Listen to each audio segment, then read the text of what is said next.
Hello বন্ধুরা, সবাই কেমন আছে? আশা করি সবাই ভালো আছে, আমরাও ভালো আছি। আজকে দুপুরে রেসিপি মুরগি ঝোল করবো আলু দিয়ে।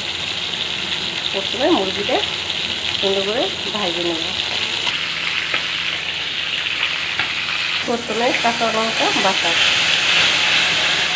আদা বাটা, পেঁয়াজ রসুন বাটা, শেষে হলুদের গুঁড়ো দিয়ে দিই 1 চামচ, স্বাদ মতো লবণ, যেরকম খান সেরকম দিতে পারেন।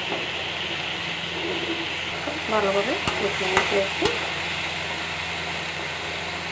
সাথে দিয়ে দিচ্ছি তেজপাতা, এলাচ, গরম মশলা। মাংস দিয়ে দিয়েছি, এখন কষিয়ে নিয়ে ভালোভাবে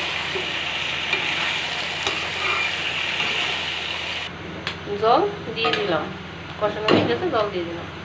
সবশেষে জিরের গুঁড়ো দিয়ে দিল 1 চামচ। আমার আলু দিয়ে মাংসের ঝোল হয়ে গেছে। কেমন হয়েছে কমেন্ট করে জানাই বন্ধুরা।